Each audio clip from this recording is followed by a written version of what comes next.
The second you think other people need to shut up because they're saying something you don't like, ooh, that's a dangerous place. And you need to have a breaker in your brain that trips when that emotion jumps up. And whether it's the moon landing or what just happened with COVID, the gaslighting is just too easy. And this is how you end up in a national divorce brought to you by algorithms. So, 3 a.m. every morning, you're one of those dudes. It's whatever time I wake up is the honest answer. So Well, that's good. That's a better answer. Yeah, I average roughly 6 hours and 4 minutes if you track me over a year.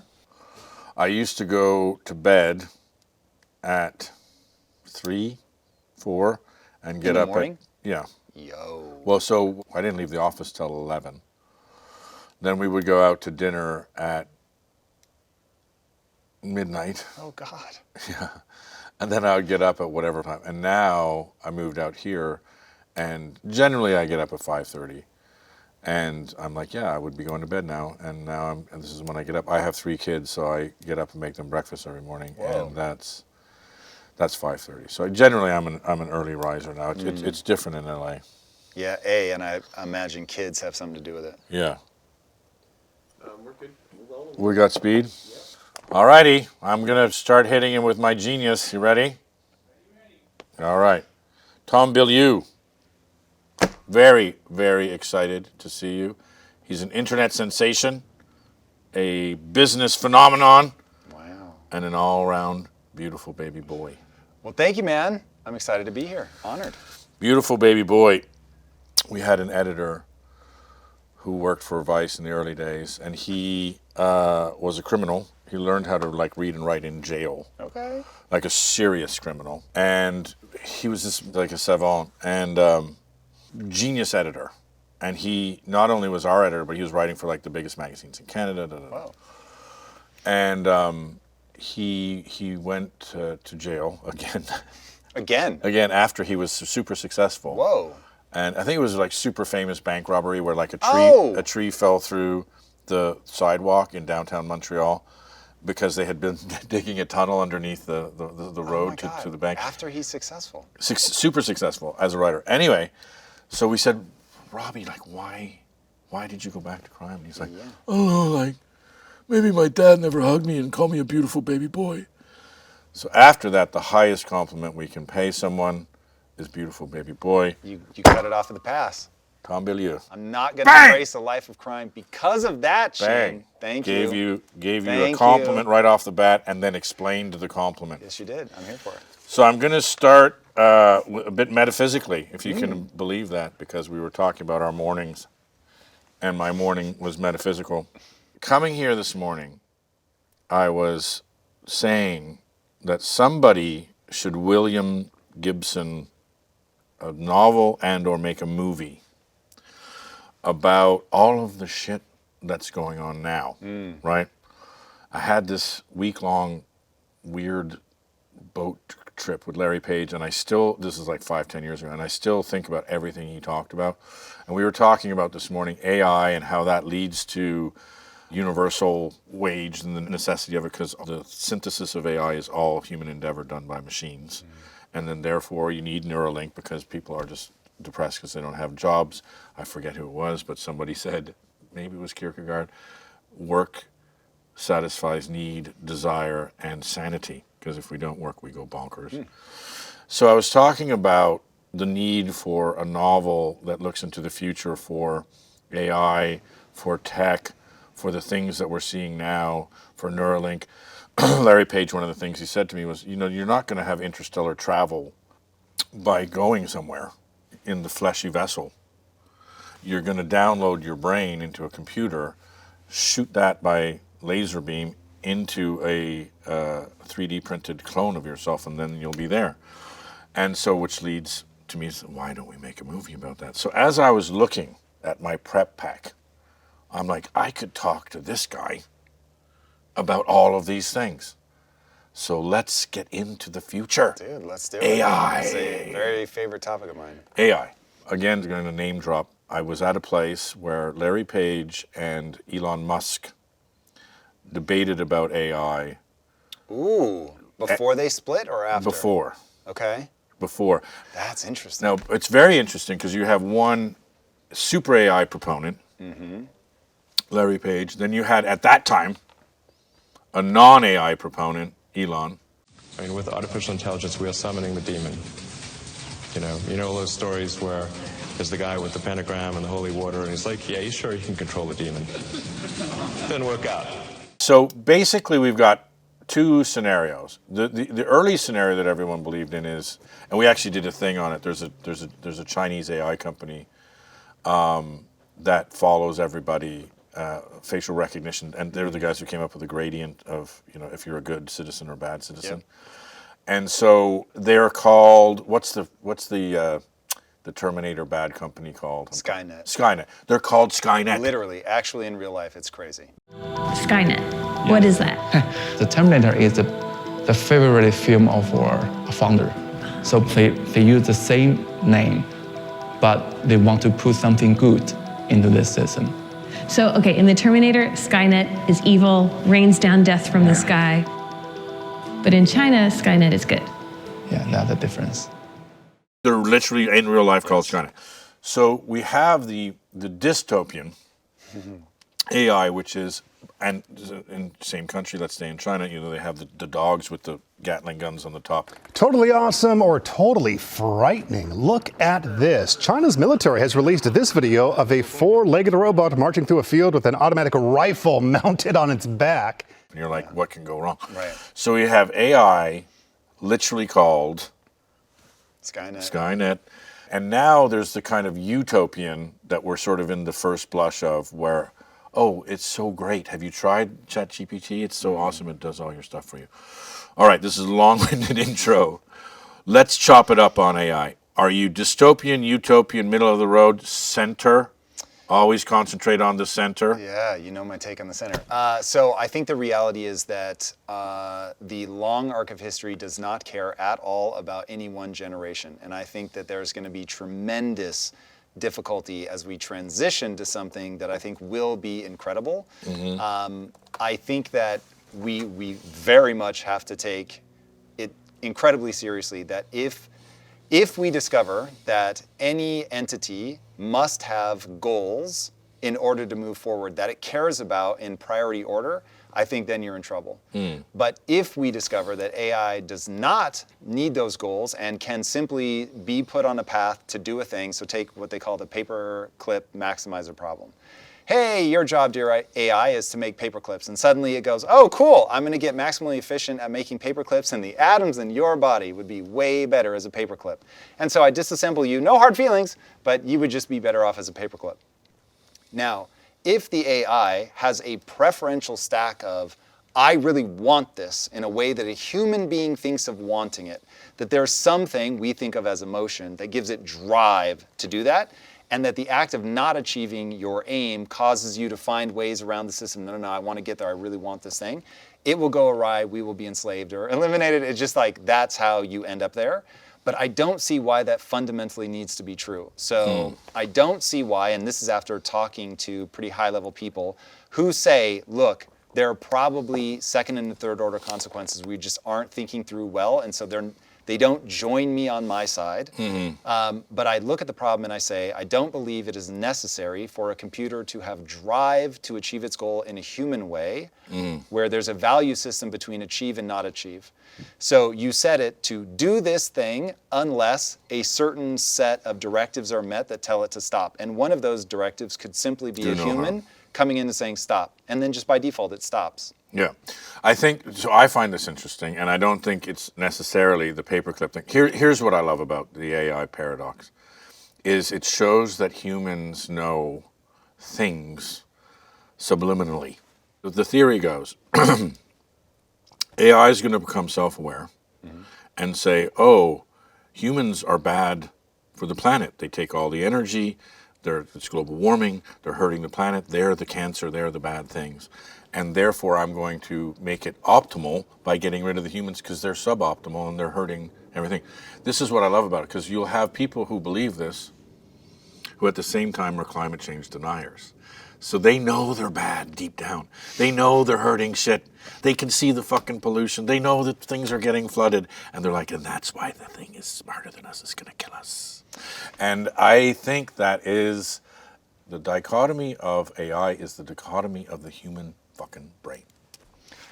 So you think AI will be human-like in its qualities? Look, again, this shows Shane Smith has questions. I like to ask questions about things. What I find interesting is that it's like puppies and seals and stuff. We put our brains and our emotions and our things into them. Yep. I believe AI is going to be something that nobody right now can foretell. The irony is that Gen X, how old are you? I am 48. Oh, you're beautiful. So you're Gen X. So I was laughing that Gen X, this lost generation, the sort of forgotten ones, the latchkey kids, all the comedy routines now about just get outside until like dark and then come back and eat your Captain Crunch, which is going to kill you, which we're going to get to. Anyway, Gen X might be, because my kids, that generation, the Gen Z generation, are going to have all of these issues, AI, the environment, all these things are coming to hit. Sure. We got to sort of get out of jail free card. And the Carl Sagan, you're living in the best envelope in the history of billions of years, in the history of billions of planets, so fucking enjoy it. Well, Gen X was the best window of the best window, so enjoy the hell out of it. But so if we look at that, one of the things that is going to be not nice, I think, in the future is going to be the navigation of this AI disruption. Because if you look at the Smith and Ricardo, they're like, yeah, I mean, people work in the coal mine until the coal mine doesn't work, and then they'll go work in the grape, winemaking thing. And you're like, well, but the coal mine and the winemaking is different. And then you say, well, I mean, some people will die off, and then they'll go over and they'll learn, and then the market will adjust, and that's AI. Yep, and that is true. This is the thing people need to understand. That is what's going to happen. And again, I don't think that the long arc of history that I think we all agree bends towards justice, but in any punctuated moment, it does not care if that guy has a better life or not. It doesn't care if he dies of a death of despair because he lost his meaning and purpose in his job and he didn't want to go train at something else at 52. He felt like things were working well, and now he rages against the literal machine. That's going to happen. And some people will adapt and other people will not.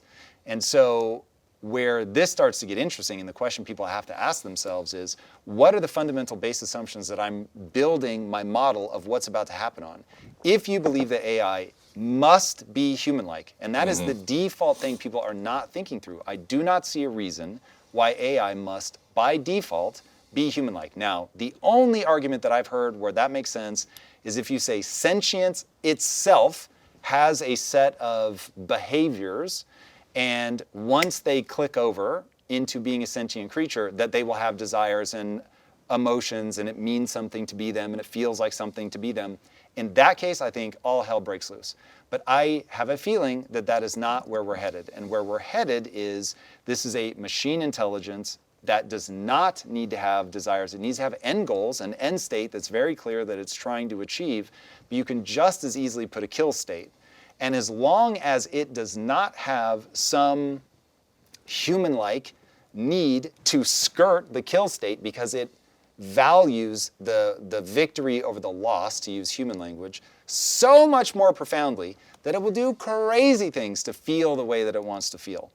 And so that remains a question mark. But that's where if you're trying to predict the future, that's where you want to start. Now, I wrote a comic book about this because I think the near-term thing that happens is it bifurcates society. What you are watching right now is a religious awakening that is utterly fascinating to behold. And the religious awakening is because I believe there is architecture in the human mind that cries out for transcendence. It cries out to kneel in front of something. And when you give it that thing, then everything feels right. When you don't have that thing, everything breaks loose. And in a world where technology comes and takes your job and starts making other parts of your life feel less relevant, maybe you're not as interested in having kids because the world doesn't seem great. So now all of a sudden what happens is those people are going to double down even more on religion, a thing that brings them that sense of belonging, meaning, purpose, something to kneel in front of. Amazing. There will be other people that will turn the technology into their religion, but it will trigger the same architecture in the brain. So they will feel just as much religious fervor around what's being built on that side, and either becoming technology themselves through something like Neuralink, or just engaging with the AI as deeply as humanly possible. And by the way, I'm actually more in that camp. So I can give you the arguments for why that's actually exciting and beautiful and wonderful, but I don't fool myself. I understand that it's hijacking my religious architecture. Now, what happens when you have those two religions now bouncing off each other? I think you will get a new type of Puritan who is like, I am not putting technology in my body under any circumstance. And hey, everybody, read the first line of Herbert's Dune, where he says something along the lines, this is a terrible paraphrase, but you shall never make AI in the likeness of a human mind. This is somebody back in the 60s, 70s that went, okay, wait a second, I see where this goes. Let's not do that. So you'll get that bifurcation. People that totally on board, literally become cyborgs, against people that push back on it and probably revert to technology somewhere around the mid-90s. And whether there is pockets of violence, I think, will be the question. I don't think there's going to be some grand civil war, but I think that it's going to be a real thing. I agree. And I think you can see it happening. There's 2 countries already in America, and if you want to just say, like, for example, the basis of where this is coming from, Silicon Valley, San Francisco, which is viewed with much derision as a kind of a failed state, failed city, failed area by, let's say, the Midwest, right? I mean, all you have to do is look online and see all of the terrible, pictures of San Francisco and the terrible pictures of what's going on. Larry Page also had already thought about this, which is, as you go forward, let's say with quantum and AI, let's double it up, let's double the bet, right? So you have quantum computing, which, if you want to just explain it simply, is, one quantum computer is the computing power of all the computers in the world today. Mm-hmm. So you have super duper computing power mixed with AI. What that means is everything, security codes, hacking, banks, Bitcoin, everything goes away because the supercomputer has no problem. Not quite true. What'll end up happening is the same thing that's happening now. It'll be an arms race. So if you get one person with a quantum computer, then yes, that one person, it's like you're the only one with a nuclear bomb and you can do whatever you want. But people are racing to do this. Odds are that so much of the technology is going to be somebody makes an inch forward here and then another person makes an inch forward, and everybody's collecting all the gains along the way. And so it's probably not going to be one person does it before everybody else and they're able to take over. So it'll be a cat and mouse game between white hat hackers and black hat hackers, just like it is now. So you're going to have quantum computing and AI with some entities that are going to bring out a whole new tech economy, because all computers will have to be replaced and all technology will have to go into this new quantum thing. Yep. So then you have a further sort of movement towards high tech, and then a further movement between, the people who aren't taking this high tech or onboarding it as quickly, right? So he already foresaw this. So he's like, look, this is where universal living wage comes from, because we have to give them money. Otherwise they come. And it goes back to the history of, I have a bigger hammer than you, therefore I'm the king. So I'm going to come with my militia, and currency is not going to be gold, it's going to be bullets. And they're already thinking about the fallout, which is going to be exactly right. We're going to revert to, I know you said the mid-90s, but we're going to revert to technology that we understand and doesn't scare us. And then the other adopters are going to be going to mega technology that's going to be on the magnitude of, like, when I drove here this morning, it's not that much different than 100 years ago. There was cars, there were planes, there were telephones, but when you talk about the leaps that you're going to take forward technologically, there's going to be the people who adopt that quickly, and it changes everything in their lives, and there's people who are just going to say, I'm not doing that at all. Yeah. All right. So that gives us the second point. Economy. What do you think are the biggest givens in the economy that are wrong? And is the economy a power that runs everything around us, and the political spectrum is basically bread and puppet theater to keep everybody thinking, I have agency, when in actual fact the banking system runs you? Yeah, to say the banking system runs you, even if that were accurate, it isn't going to guide your behaviors in the right way. So I would say I judge ideas by their utility. The way to think about the banking system is that the money supply is being manipulated. It is being manipulated to your disadvantage unless you are hyper educated in finance. And that's why the poor get poorer and the rich get richer is the way that I'm going to use the language that I actually speak in. So inflation is theft that the government does so that they can do things that they know you'll vote against. And so they can inflate the money supply, which leaves the same number of dollars in your bank account, but gives them some of the buying power.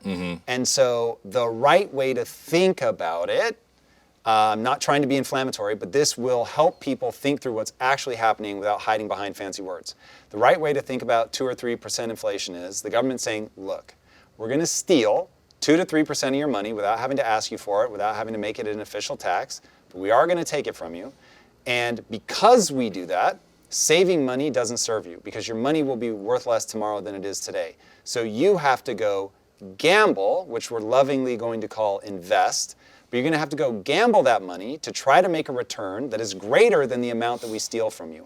That's what's actually happening. Yes. And the fact that people do not understand that that is actually how money works is how everybody gets into this situation. Now, I am extraordinarily good at making money. I have made an obscene amount of money in my life. For people that don't know me, I sold my last company for $1 billion. So I know how to make money. Even I don't consider myself a good investor. Investing is a whole different thing. It's gambling. It is understanding where things are going to go in a wildly complicated market, not having any control on it, but being able to bet on what's going to work out. You can bet with the system, you can bet against the system, you can pick pockets of it to bet against, for. It's crazy, but it is literally a casino. Yes. Now, once you understand that when people come to you and they say, hey, you should invest in your 401k, what they're saying is, put your gambling money in the 401k, we will gamble it for you in the most sensible, sort of low risk way. We will have our professional possible. gamblers gamble for you. Correct. You're All staking our gamblers. Yes, all because the government is stealing your money and forcing you to do this. Now, I'm not against the government. I love me the government. Thank the Lord They that made you we $1 billion. have government. The government didn't, but within that structure, Security. I certainly did. Yeah. So I am pro-government. I'm not a libertarian. I'm just saying we need to be very honest about what inflation is so that people can vote for a system that returns sanity. Now, if we want to tie AI into this, I don't think people understand already that the economy is the actual finance system is largely built on the back of AI. So if you are trying to be a day trader, good luck, my friend. The number of people that will get eaten alive in that system border on 100%. It won't be everybody, and all those people give everybody else hope. But remember, people that run a hedge fund, they care about the speed of the optic fiber between them and the exchange because they know milliseconds matter on when you make a trade, depending on whether that's a win or a loss. And so when people are looking at their charts and they think they're going to get it right, on a long enough timeline, they are probably going to be below market. Yeah, I want to unpack those two thoughts. I agree with you 100%. One is the stock market is gambling. The stock market ostensibly was built to bring capital to businesses that wanted to grow, and the IPO market, which is somewhere around $380 to $390 billion a year. The amount of stocks traded is somewhere around 13 trillion. And there was some famous banker who said, look, so the actual reason for it to exist, the bringing money to IPOs so that companies can grow and get better and capital, the rest of it is I'm betting against you and you're betting against me because it's people buying stocks from each other and saying it's going to go up or going to go down. It's all gambling. So 99.9% of it is gambling. I just wanted to say I agree with you. And as a gambler, both on stocks and in the casino, there is no difference. And if you're a gambler, you're a degenerate, and oh my God, you're so stupid. But if you're a day trader or just a stock guy, you're a genius if you make money. If you lose money, well, he had a bad time in the markets. It's forgiven. If you lose it at the casino, then you're a degenerate. Anyway, love it, agree. Now, to go back to inflation, there's more debt than there is money. We just print money. we're running into an economic wall. Everybody's saying this is either going to be catastrophic or nothing. So what are your thoughts on debt, printing money, the sort of overall social media memes are we're running headlong into a debt crisis, and we're going to hit a wall at some point. You are in a debt crisis. Right. Already. You need only look at the chart. So here's how it will play out. It will be nothing until it's catastrophic. You will have both moments. And if you look back in history, there's literally never been a time where a reserve currency did not lose reserve currency status because it became so weakened by the debt cycle. This is why Ray Dalio, who is the right person to listen to if you want to understand debt cycles. I watched your part. Fascinating. He's unbelievable. Nobody has made more money off of being right about debt cycles than Ray Dalio. It's just unbelievable what he's built. And he said you can look back in history, and you can just see this debt cycle repeat over and over and over and over and over. And what ends up happening is just like for us after the Bretton Woods Agreement, post-World War II, America is strong at this time, both militarily. Our country wasn't devastated by the bombing in the way that Europe was. The dollar was extremely strong. We got everybody to take on the dollar as the world's reserve currency. Now, when you do that, the reason it's so awesome is you get to export your inflation to the rest of the world. So now it's not just the people in your country that are suffering from the money, say it with me now everybody, the money that the government is stealing from you. They're able to steal from the Chinese government who holds or did, they're now selling it off like crazy because they see we've pushed it too far. They own the largest portion of American debt. Yes. Now whether they still do, I don't know, They used to. but it certainly over time they won't, given the way they're moving selling now. Yeah. So once you see the predictability of this pattern, then it becomes, can I get the timing right? Now, the one thing I think everybody knows about the market, don't try to get the timing right. You are not going to outsmart the market because something weird is going to happen, and when it happens, it goes fast. Israel's going to bomb Beirut. That's what's happening today. I was going to why say, that's probably already played out. So you just have to be very thoughtful because what you can't do is sit on the sidelines. I wish you could. I believe the government, every government, has a moral obligation to give their citizens a currency in which they can save that cannot be inflated.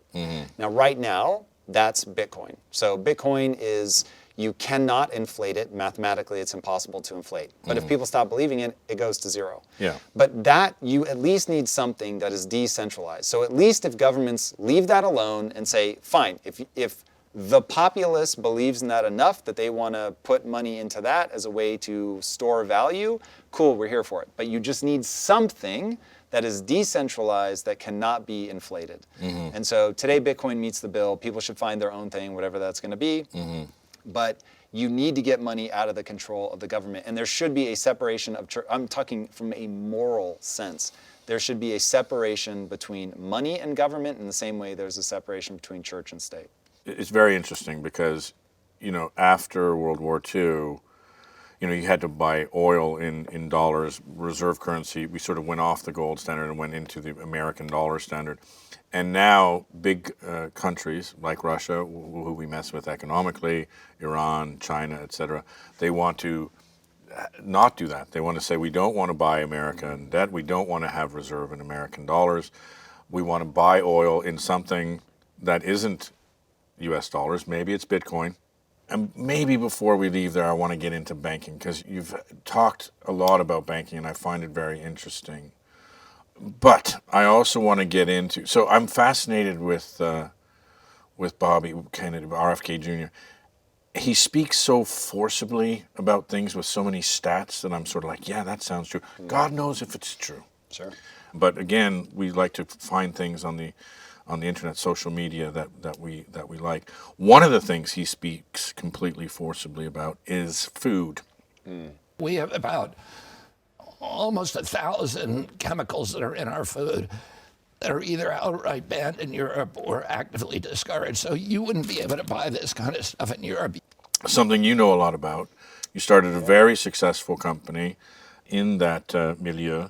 And I want to get into food because he, speaking of Captain Crunch, he did this video recently that is mesmerizing in its use of coal tar as a thing and its cancer and big, back in the old Vice News days, we did a lot of Monsanto, Roundup, news exposés. But before we get to food, and this is going to be a big double whammy question, let's talk about your hot takes on banking, because people are fascinated by it and I don't think really understand. And then I want a smooth, delicious segue into big food. Bango, let's go. All right, well, the most important thing to understand about the banking system is that we live in a fractional reserve system, meaning if you go give the bank $10, and these are real numbers, they only have to keep one and they can loan out the other 9. So they have effectively just created money because that knock-on effect goes on and on and on and on and on. So whatever that other person does with the $9 they just got loaned, the bank, again, only has to keep 10%. So you get into a system where, hey, we have this ability to put a ton of money into the system. That lubricates the wheels of the economy. I'm not saying that nothing good comes of it, but I am saying this is exactly how you get in these precarious situations where all of a sudden a bank can fail. Yeah. And what we've watched happen over the last couple of years is that the banking sector has become so unstable that the government steps in to rescue those banks, right? The whole idea of too big to fail. But you're also getting to the point where it's too systemic to fail, where most banks are insolvent. Because if everybody went to the bank right now and said, I would like my money back. They don't have it. They don't have it. They literally can't give you their money back. Yeah. Can I say one thing there? Please. We were talking about gambling and the stock market and how it's just gambling. How about banks who gamble with your money Yeah. that, by the way, if they lose it, they get paid back. So there's no risk.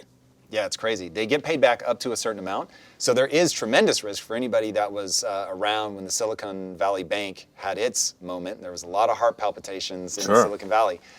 Because what ends up happening, had the government not stepped in, what happened, and this gets to be a pretty traumatizing story. Because if you were to, let's be for a second empathetic to Silicon Valley Bank. So they see the debts just going absolute crazy. They see that there's basically nowhere to make money. The cost of money is effectively zero. Everybody's getting free money. And people are coming in making these huge deposits with their bank. And they're asking the question, like, what do I do with this? I need a safe place to park this money so that I'm not taking too much risk. I actually want to de-risk some of this stuff.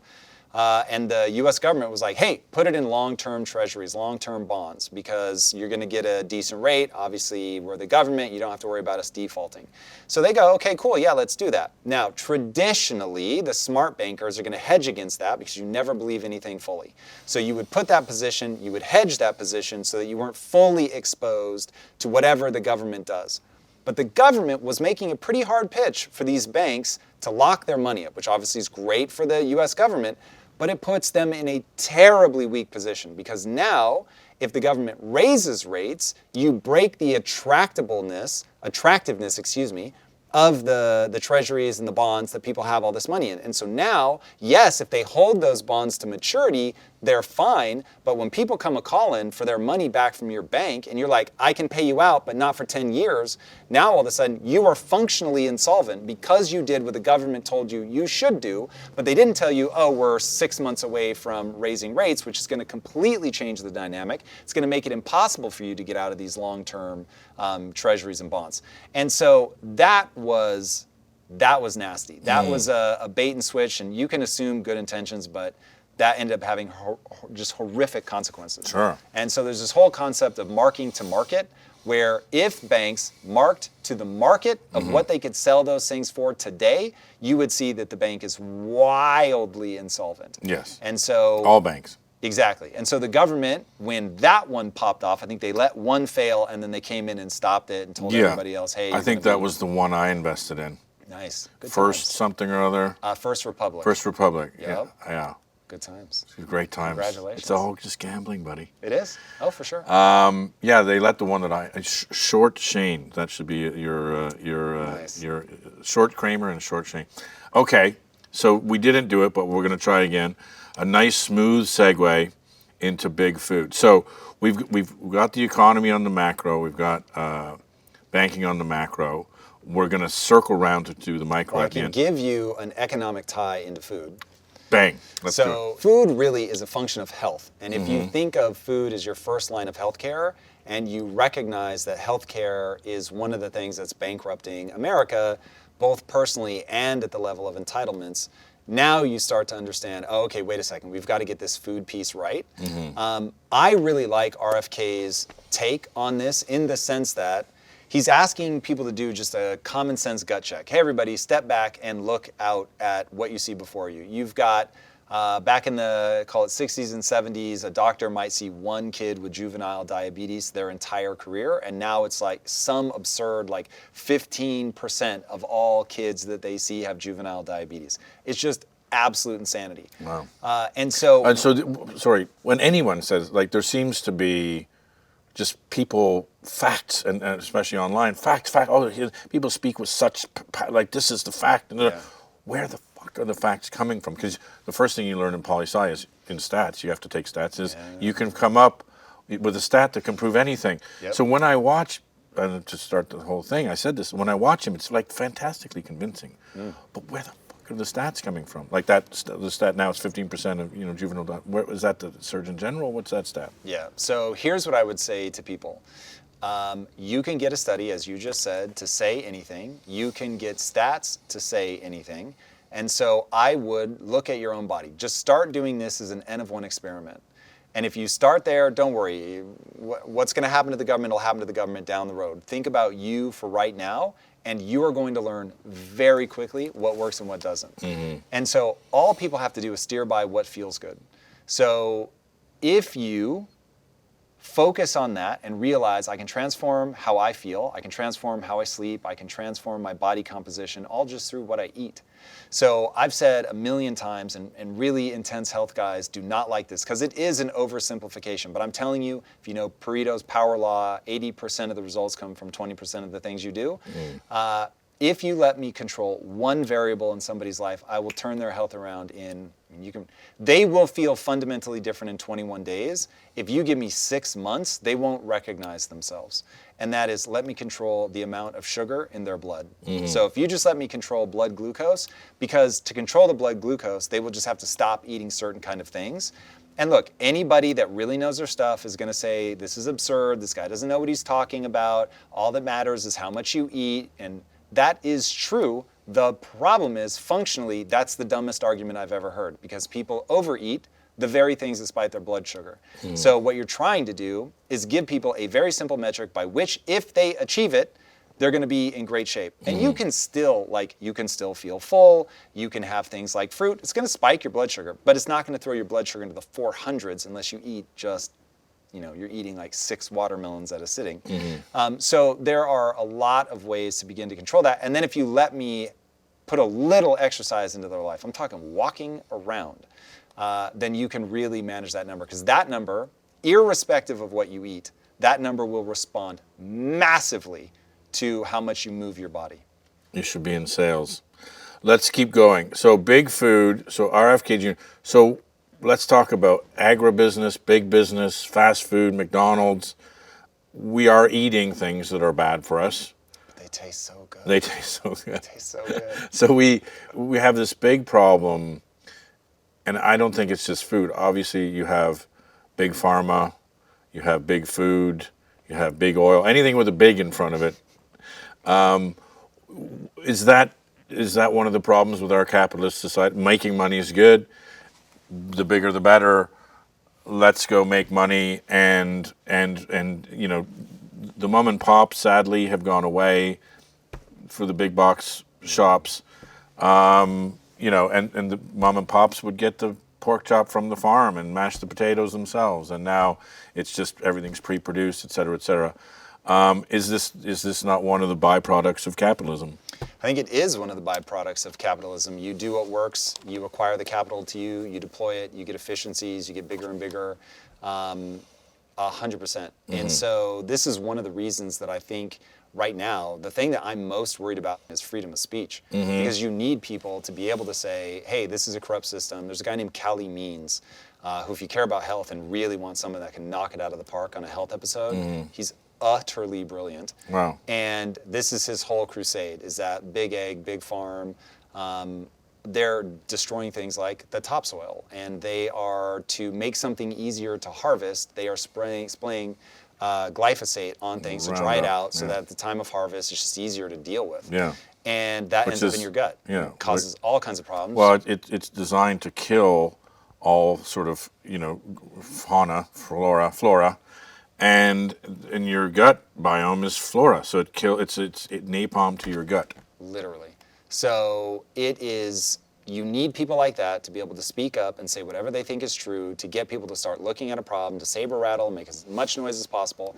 And let's go back to RFK because he's so controversial. Cool. I'm going to let RFK say whatever he wants to say about vaccines because I need him to also be a bellwether for things like health and food safety. You need people to say what they think is true. Honestly, you need to even let people lie because we're never going to know who's lying and who's saying something wrong, but they have good intention. You just won't know. And so letting people within the confines of what's already been defined, you should not be able to call for violence. I'm not trying to change any of that. Please. I just want to stop you because I'm going to forget or we're going to go on to 75 other things. Yeah. So you just said something there is very interesting. So you said, I'm going to let him say whatever he wants about vaccines because I need him to talk about food. So what I'm inferring from that is his vaccine stuff is malarkey, but his food stuff is gold. So what is he saying about vaccines that isn't true, and what is he saying about food that is? I literally have no idea. I just know that people, they go hard in the paint on vaccines. So what I want, vaccines is not a big trigger thing for me. Seems pretty self-evident that we have we've ended a lot of very debilitating diseases through that technology. Also seems self-evident that when you have something new on the block, boy, oh boy, you ought to really test it. And so when it was all kicking off around COVID, I was excited. Thank God we've got this thing. And then as long as there's no mandates, I felt like, hey, I can reach out and ask a lot of cool, very smart people, should I take this, should I not take this? And then ultimately, I'm an adult. I'm responsible for making my own choice. And yes, I have to parse through conflicting information. I get it. Just, that's life. There's no way around that. So as long as people aren't being shut up, which they were, that sketched me out. That made me feel not good about everything that was happening. And then the mandates I just found absolutely abhorrent. But anyway, back to RFK. So here's a guy that when I first heard about him, so many people told me he was out of his mind that I was like, oh, he's just out of his mind. I didn't even think about it, listen to it, nothing. But then as I started researching him on the topics I cared about, I was like, oh, I definitely don't want this guy shut up or buried in the algorithm because he's got interesting things to say, at least about these topics. Now again, I said interesting. I didn't say every word that he says, I go find. I'm just like, hey, give me your take. I'm going to go get takes from other places, and I am going to do the work of saying, okay, what do I believe? And I'm going to make up my own mind, and I'm going to accept the consequences of my decisions. What about food? Is he right about food? He is right about food in that there is a horrific consequence. Now, there's a horrific consequence to the standard American diet. Now, every time I've heard him talk, what I hear him say, and I'm sure he has said other places that I'm right and just follow what I say. But what I hear him say is, please just study this stuff because if you go look at the studies, he believes you're going to be very compelled. Cool, I love it. I'll go look at the studies, and if I'm compelled and think that they were done well, and other people that I think are good faith are looking at it and saying, yeah, like these really do seem to point at something, or no, we need more research, whatever, great. Nutritional science is obscenely complicated. But going back to my initial point, I step back and I see a world in which wherever I look, the vast majority of the people that my eye falls upon are morbidly obese. Something is going wrong. Even if the only something is the food's just so good, people eat way too much of it. Cool. I'm open to that. If that ends up being the punchline, I doubt it. That's probably too simplistic. There's probably more going on than that. But whatever ends up being true is true. But I certainly want him and anybody else to say, this is exactly what I think is going on. Now, keep in mind, by listening to a bunch of people and a whole lot of conflicting information, I was able to run experiments in my own life, things that allowed me to drop 60 pounds, things that allowed me to add muscle, things that allowed me to reduce inflammation, taught me how to control my blood sugar, which then ends up helping me sleep better and have more energy and all this stuff. So I'm just like, oh, yeah, if you treat your body as an N of 1 experiment, you listen to all these crazy people and you just try some of the things that they say, and go, did doing that make me feel better or worse? Better, cool, I'm gonna do more. Did doing that make me feel better or worse? Worse, cool, I'm not gonna do that. So, but you have to take responsibility for your own life and understand nobody's coming to save you, nobody's gonna give you 100% of the answers, least of all the government, who I don't know how many times they have to do things like the food pyramid before people go, yeah, even if they're doing their best, it's just too hard to be right all the time. So you want a self-correcting mechanism. So, speaking of the government being right all the time, Joe Rogan said this thing where, he went into COVID thinking that, vaccines were the height of American, of global technology, and he came out thinking that the moon landing never happened. But, it's interesting because a lot of people, social media exploding, COVID, a lot of time on your hands, you're sitting at home, a lot of misinformation, disinformation. It's one of the reasons why we started this show, is because we don't know what the hell is going on anymore. And by the way, there's lots of people with access to grind. There's the CCP, the Chinese Communist Party. There's the Russians. There's the Free Syrian Army. There's the North Koreans. There's all kinds of people with access to grind. So this is why I get down to the stats and the facts, which we have to sort of try at least to look for. Your point, which is individualistic and probably true, is just figure it out for yourself what you feel right, because you can look at something from the Lancet, and you're not the Surgeon General of America, who, by the way, probably has 50 different variables going into their decision. But so individualistic, got it. We're going to sort of figure stuff out for ourselves. With COVID, I think, and this is my segue into COVID, is, now, and it's the same problem that I think we have with immigration. And I'm going to go back to the political game in that I saw this thing between Karl Rove and Rahm Emanuel. And Karl Rove was not political when he was in college, and he got out of college and he said, I had to pick a team, so I picked the Republicans because they stayed on message and they stuck together. But the Democrats didn't. And if you look at immigration, it might be wrong, but the Republicans have a script and they're sticking to it and it's winning. And the Democrats don't have a script, and they're losing on that because they don't have a script. They don't have a standpoint. They don't have something.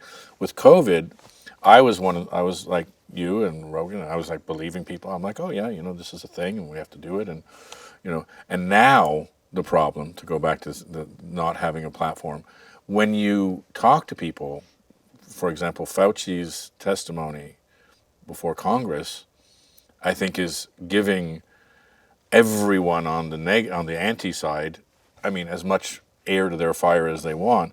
Because it might have caused some problems. And you're kind of like, hold on, what? Yeah. And so this is leading to further ramifications in believing what people are saying. Because now we don't believe shit, because they're saying, you have to fucking take this. And if you don't take this, we're all going to die. The end of humanity is here. Yep. And then they're like, probably not. And did it fuck up shit? Probably. Okay, so let's go back to, what are they saying about food? What are they saying about the economy? What are they saying about big pharma? What are they saying about anything that's true or not true? Which is why we're here and why we have questions. Go. Yeah, so we live now in the age of conspiracy. And this is a hard truth, a hard hypothesis. I don't know this is true, but I worry that it is. That we were actually more cohesive as a society when we only had 3 channels. And even though the information was tightly controlled, that at least people weren't picking at the foundational bricks of what makes us feel like the Walter Cronkite era. Yeah, exactly. Now, here's the thing. Please understand, my position is I'm willing to suffer the slings and arrows of giving people freedom. And so letting people talk and being in this age, I don't want to go back, but I also don't want to pretend about what the trade-offs are. So the trade-off is that you now have an era where you have many influencers out there that they're just pulling at these places of shared understanding and saying, no, that isn't what you think. And whether it's something as potentially frivolous as the moon landing, right? Did it really happen? It didn't happen, no way. Or something as consequential, what just happened with COVID? But you now have, largely because everything's just being recorded all the time, so you can no longer do, I never said that. It's bro, here you are saying it on a loop, 24/7. We know you said it, and it didn't work out the way that you said it would, and all this hyperbole and all that stuff, it just didn't work out. And so the gaslighting is just too easy. And people that are going to believe in it now can get algorithmically fed into that. And so let's say that 20% of the things that they're feeding you really did happen. They're really true, and it blows your mind. You can't believe, oh my God, we've been put into these narratives and force-fed them to get us all moving in a direction, and you realize, oh my God, this is all fake, I've been totally manipulated. But then the 80% is actually still real, or at least mostly real. And now you start letting those dissolve as well. And this is how you end up in a national divorce brought to you by algorithms. And algorithms are a must. In a world with this much data, you have to make simple decisions about what you see in what order. That already is an algorithmic decision, which will be gamed by the people that are creating content, just so everybody is very aware of that. So what we're going through now is true. You are in this milieu. You are in this space where post-COVID, people feel they can no longer trust all the people they thought they could trust. They're now going to independent voices. The independent voices are all over the map with differing relations to the truth, intentionally or otherwise. And different facts that they rattle off. Yeah, for sure. And here's the thing. Assume for a second that all the facts that they rattle off are accurate. The number of times that those things, once put into their context, suddenly look different, borders on 100%. And so now the question is open, and I'm not sure I have the answer. The question is open, what happens in the age of conspiracy? And I honestly think that the answer is this is a big part of why you're seeing a slide back to religion. Because the human animal hungers for a rule of thumb. They hunger for somebody they know and trust, who they believe has their best interest at heart, to tell them, go do this. And to have a guy who loves you no matter what, and he wrote the things you need to do on a stone tablet. That's nice. There's only 10 of them, and just memorize them, and you're good to go. I think that is going to be a thing that people really find something beautiful in. I'm not saying it's bad. It's going to be unknown. I don't know how that will play out as people really swing back that way. It will be interesting to see. But I think that's a big part of what pushes people. Yeah, because things are getting too confusing. And I mean, the right has turned to fear-mongering. You know, the left has turned to snide comedy. And so, and I want to get into this with you, and I think yours is maybe more metaphysical than I'm saying, but there's nobody at the center. Like there's sort of, you know, centrist used to be a good thing. You know, we're at the center, we look at both sides, consensus, you know. Clinton was the last, you know, consensus politician and you know, worked both sides of the aisle, and Nixon's the great silent majority. You know, and we think that out there's a big, sane, silent majority that's sane and just middle class and hardworking and well educated and understands this shit. And you know, Trump has his 15%, and you know, the Democrats have their crazy, you know, ultra left wing on their 15%. But really, all Americans get it, and we're all in this sort of sane center. It's, you know, the basis of a lot of how I live my life. I don't know that that's not polarizing, and those numbers are changing, and that vast center is shrinking. Maybe let's get into what you say, and I'm paraphrasing, but like let's concentrate on the center. Give me the sort of basis of that. Yeah, so the way I think about it in my own head is the center is a destination. So people should be aiming to end up in the center. And to your point, this is about consensus building. It's about, one, recognizing that we are all blind to something, like all the time. In fact, famous quote, hopefully everybody's heard this before, but as the island of my knowledge grows, so grows the shore of my ignorance. Now, what does that mean? The more you learn, the bigger that island of your knowledge is, literally, the more contact points you have with all the things you don't know. Yeah. Because before, you didn't even realize things you didn't know. And so suddenly you realize, with every new thing you learn, you realize that the immensity of what you don't know is just orders of magnitude greater than what you could ever possibly know. And so given that, even as an entrepreneur, I'm set up in a perfect position to be a dictator, and I can just tell people what to do, and they don't get paid if they don't do it. And even there, I am so paranoid that my team sees a blind spot that I have, and that I will run the risk of turning them into a pair of hands that does not tell me the truth, but instead tells me what I want to hear. And so that's how I pursue the center. I want people to tell me what they think, even if they think that I'm wrong. I need to know that. And so if somebody tells me I'm wrong, I'm not offended, I don't push back. I say, thank you for speaking up. First of all, I know that's hard. Second, please tell me in what way I'm wrong, because if you can actually show me that I'm wrong in a way, and you can get me to agree, because I'm not just going to be like, oh my God, you said it, and therefore I believe it's true. It's like, if you can convince me, and I really am open-minded, because I don't build my ego around being right. I build my ego around identifying the right answer. This goes back to first principles, knowing where you want to end up. So someone coming to me and telling me that I'm wrong is saying, hey, Tom, I know where you want to end up. The thing you're going to try to do to get there won't work, and it won't work for this reason. Now, if that person has credibility in that area, meaning they've done it, let's say 3 times, they've proven success in moving towards that thing, then I'm going to be like, all right, cool. I don't see it, but I get what you're saying, and I specifically want people like this to advise me. Now, if people could look at the political landscape like that, and instead of picking teams, which feels emotionally awesome, man. It feels awesome, dude. I don't care whether you're Trump, on Trump's side, I don't care whether you're on Harris's side. It feels awesome to have a tribe and to be with people. Again, going back to this religious architecture in the brain, it triggers that, this sense of, I want to be a part of something bigger than me. I want to kneel before something. And so if you're on the right, you want to kneel before the flag. If you're on the left, you want to kneel before diversity and compassion. But you want to kneel before something, this thing. I'm going to give my life to making this thing a little bit better. And that's beautiful. I love that about the human condition. But if you don't understand that once you pick a side, now there's other parts of the mind that justify, this is my side, that will intentionally blind you to seeing anything else. Because on evolutionary time frames, the enemy was going to come and kill the men and take the women, and that was real, boys and girls. That's just how it went. And so you really had to be prepared to fight and die for your team. So I get it. It feels awesome. But the way to actually get where you want to go is to run a bunch of tests and see which one moves you towards that metric. Even when I explain it though, Shane, I know that people are bored to tears, but it really is. Now I've been an entrepreneur for 22 years, it's the loop I call the physics of progress. The reason I call it the physics of progress, there's nothing below it. There is no other way to make progress. You know where you want to go, you make your best guess what you need to do to overcome the obstacle, you do that thing, you named the metric ahead of time. Did I move closer to that metric? No, then by definition, I did the wrong thing. You ask and go, okay, but why was it the wrong thing? Is it just outright wrong, or did I just execute poorly?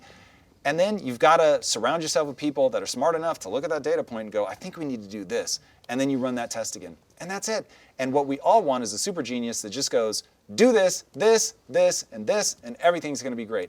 And it never works out that way. And then everybody hides behind complexity. So I'm going to have us use that as a segue to another question, which is, you were just talking about the right and the left and picking a team. I don't pick a team, A, because it's my business, B, because it's more fun. And I look at things, and if you look at things with a sort of rational eye, I have a lot of examples that I always use, one on economics, one on immigration. Reagan was like the biggest proponent of immigration ever. And now the Republican Party is, the Republican Party used to be, there's none more Reagan than me. That was the sort of chant. And he was pro-immigration. And the Democrats were anti-immigration because they were the unions and the party of the unions, all this stuff. Now they've sort of flopped. And by the way, I can bring up lots of instances where the Democratic Party and the Republican Party literally switched and no one said boo. I just brought up Clinton. I mean, Clinton shrunk government. Brought up the largest deficit to the largest surplus. Bush gets in, increases government, and largest surplus to the biggest deficit. No one said boo. Okay? Why? So if you look at it from a cold, calculating eye, and I'm going to tie all this in, is if you look at the economy and what they're doing, and the middle class is sort of milked, the cow that everyone milks, the printing of money, the banks. If you look at what's happening, pick a team. It's like picking a team. It's like, I was born in Pittsburgh, that's going to be my team forever. So I pick my political team, and no matter what they do, I'm going to support them. It's not a democracy, though. It wasn't set up as a democracy. It's a republic. It's a two-party system, which means both parties are always in power, right? There are banks and lobbies and groups, and everybody gets funded. We talked about big food, big pharma. There was 12 people on a panel that wrote the Big Pharma bill, 6 Congress people and 6 senators. They all went to go work for Big Pharma. The average salary is $175,000. When they wrote the bill, the average salary was $23 million after they got out and went into the pharmaceutical business. So on a metaphysical level, a lot of what we're talking about heatedly and we're so smart about is, again, a construct that we make to say you have some agency in this. Well, you can vote for someone and that's going to change something. You can vote for someone, they're going to represent you and your ideals. Well, what really changes? We still keep printing money. You still get taxed. Taxes increase. We still go to war. We still do all of these things. There's minor stuff, but like your life, how does your life change when one party gets elected versus another party gets elected? And that's what I mean by bread and puppet theater, which is you give people bread, you give people the Coliseum, and they don't riot. So a lot of what is going on, and the more polarized parties get, is because season 50 of bread and puppet theater, like in the Coliseum, it used to be gladiator, like one guy. By the end, they flooded the Coliseum. They had to have ships come in, and we're going to do the Carthage invading Thermopylae, and it's going to be this whole thing. Because you can't have 2 guys fighting with swords anymore, right? So funny. Age-old problem. There you go. So on the macro level, where does this all end up? And I'm tying it all in a bow. We got AI. We have big food. We have big banks. We have printing money. We have quantum computing. We have all of these things that we brought up in this discussion. So to tie it up in a bow, where does it end? So this is going back to the 80-20 rule. The reality is there are 2 big things that you really have to think about right now in like the immediate term today and how it's going to impact the quality of your life, and then one big thing that could just smash us all in the face. So the first is what I think people should really be worried about is the debt. Debt. Like you just have to have your eye on the ball. If I was going to reduce anything to a single voter issue for the average person, I would say debt. How does the average person affect the debt in any way at all? Yeah, this is where we have to relentlessly hold politicians' feet to the fire in terms of what we want. And if we keep voting for people based on what they're going to give us rather than safeguarding things for our children, we're in trouble. So people just flip their mindset to like, okay, what's going to be better for my kids? That changes a lot. So that would be the first one. The second one is there's a trilogy of books that if anybody reads them, I think they will suddenly have the heebie-jeebies for anyone. Lord of the Rings. Not quite. No, the trilogy that I recommend is The Gulag Archipelago by Alexander Solzhenitsyn. Yeah. The Rise and Fall of the Third Reich. I forget who wrote it, but obviously people know who that's about. And then Mao, The Untold Story. And those 3 talk about what happens when governments become totalitarian, whether left or right. And it is so catastrophically bad that you just can't imagine. Fascinated by all 3. Yeah, it's really, really bananas. And if somebody wants just like an honorable mention, there's another book called The Red Famine, which is the first book I could not read at night because it was so devastating. Yeah. I was just like, I can't do this. I have to read this in the day. I can't do this at night. And so that just showed me that in recent memory, like there are people still alive that went through those things, some of them. And Cultural Revolution killed more people in the world, both world wars together. It's crazy. Over 100 million. I mean, it's absolute insanity. Yeah. So that actually happens. It really can break that bad. And so that we need to be careful of. Now that's my hobby horse, so that's the thing that I get the most freaked out about, partly personality and then partly just historical context.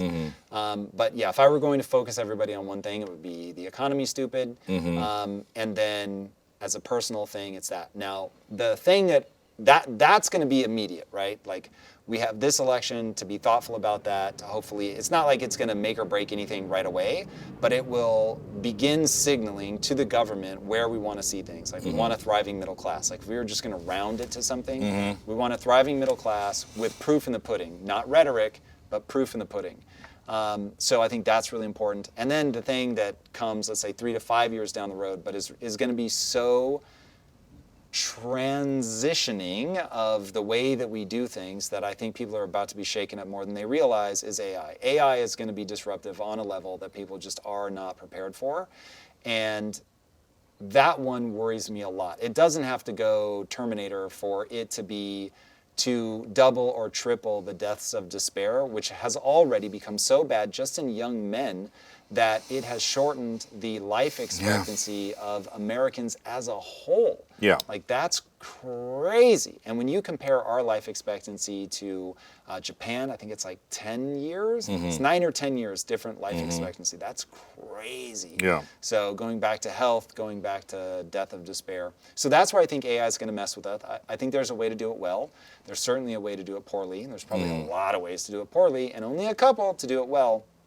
And then wild card that we haven't talked about today, people should be real worried about nuclear war. Real worried. And people don't seem freaked out by it. Very good point, because at least during the Cold War, and I want to go back to the Cold War, but during the Cold War there were states, nation states, with protocols and philosophies, and it was mutually assured destruction and all of these things. But even with all of that stuff, there were one or two instances where people were told, yes, launch, and they didn't. Famously in the Bay of Pigs, a Russian sub-commander was told, and he didn't do it. And another one, which I just found out about, which is very interesting, is a guy got sick at one of the Soviet bases. And so this scientist, this mathematician who was also a general, was put in place, and he got a launch code. He said, it's time to launch. And he didn't, and which, by the way, was his head. And he didn't, because he figured out mathematically somehow that if this thing didn't happen, then the other thing. And it turned out to be like a $2 IO, like switch, just did not work. So I agree with you 100%. It's something that we've forgotten. And there's all of these warheads lying around and codes lying around, but there's not the same sanity if the Cold War was sane. And to go back to the Cold War, which was capitalism v. communism, both of which were created as an apologia to what was happening during this total upheaval, which was the Industrial Revolution, when we went from horizontal production of I have to increase my land and labor, which you hinted on, it was constant warfare, where I need more carrots, I'm going to kill you and take your carrots, to vertical, which was technology. The AI revolution will be orders of magnitude on the disruption that the Industrial Revolution caused. For sure. It's the 2001 Space Odyssey. It's the new monolith that comes in and changes everything. And I don't think, and I agree with you, I don't think we have any clue. It's not going to be Terminator level, but it's going to be as disruptive as the Industrial Revolution. And by the way, capitalism didn't know what was going to happen, neither did Marxism. They were just saying something about what was happening, which was disrupting everything. And there are going to be a lot of things and there are going to be a lot of philosophies, because people do want someone to say, I've got it, here are the facts, I'm RFK, this is where it's going, you follow me and I'll get you to the promised land. He doesn't know either. Everyone, as you well know from capitalists and being an entrepreneur, everyone is faking it till they make it. And when they make it, they'll say, I made it because of this, because I'm smarter than you. But when they're doing it, they're driving the Honda Accord going, well, I hope I can turn my paper into $1 billion of other paper that I can actually spend. So we're looking at what we fear, and what we fear is a future that we can't steer. How do we try steering something that we've never been able to steer before? Okay, so this is where I get into the squishy side of this, and I will remind people that the best thing life has to offer you is requited love. To love somebody and to have them love you back is everything. And so don't lose sight of what matters most. These things are consequential and they matter. And boy, oh boy, is it great to have well-intentioned people throw their hat in the ring and steer us in ways that are going to be beneficial. But never, ever, ever lose sight of who you're fighting for, and make that as close to home as humanly possible. Fight for your spouse, fight for your kids, your parents, your best friends, your local sewing club, whatever. Like, really try to make sure that your life is full of love. It's going to give you a very different view on things. And when you find yourself with the instinct, because of those people you love, to bray for blood, stop. And just remember, on the other side are people doing the exact same thing. They've got a sewing club and they love their people. And so this is where I go, the center is a destination. And so you have to want to find a way to come together. This is something we haven't talked about, but I think maybe one of the defining moments of our time, especially as you get into immigration, as you look at Israel-Palestine, you have to ask yourself a question about values. What are they? Are there intrinsic values ever? Or are they always subjective? What are they? Can we assimilate people with different values? Is it reasonable to ask somebody else to adopt your values or for them to ask you to adopt theirs? And just understanding that humans are driven by that. I think there are three things that control the human psyche, and they are your biology, call it 50% of who you are is hardwired, but 50% is malleable. And that 50% that's malleable is made up of beliefs and values. The beliefs are the things you believe about how the world actually is, and the values are the beliefs about how you believe the world ought to be. Most people don't take the time to map those out and say, I recognize that most beliefs are not objective truth. It's me sort of confused, sort of trying to shorthand this very complex thing into something that I can manage. And that if I slightly tweak that I would be a little better. I have a belief that I call the only belief that matters, which is when I was young, I thought life had taught me just objectively a very clear thing. I was not smart enough to be successful. And then I read this thing, thank the Lord, that said, oh, there's this thing called brain plasticity. You can get better. And I was like, wait a second. I didn't know, even the article was like, we're not sure if this is true yet. And I was like, I'm going to act as if that were true, and let me see what happens. And then I realized it unlocked everything in my life and allowed me to stop valuing myself for what I was by nature and value myself for what I could become.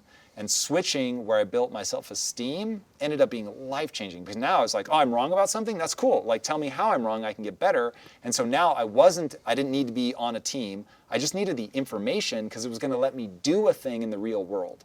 And so that was wildly transformative. So as people think about this crazy time and what we can do about it, and are we really going to be able to steer, and how much influence do we have, if they anchor around that, okay, I can get better at anything. The whole point of life is what I'll call fulfillment. So you're going to work really hard to gain a set of skills that matter to you, for whatever reason, that allow you to serve yourself and the group. And so if you insert "and" the people you love, you will get into a good situation. And if your life revolves around that, and every now and then you peek your head up to see if you can help us not blow each other up in World War III, or to throw out your nugget on AI and how it could be better, I think we'll be in a good spot. But the second you think other people need to shut up because they're saying something you don't like, ooh, that's a dangerous place. And you need to have a breaker in your brain that trips when that emotion jumps up. Freedom of speech. All you need is love. Tom Bilyeu. Bango. Thank you, buddy. Thanks for having me. Amazing. Come back. Let's chop it up some more. Anytime. Awesome.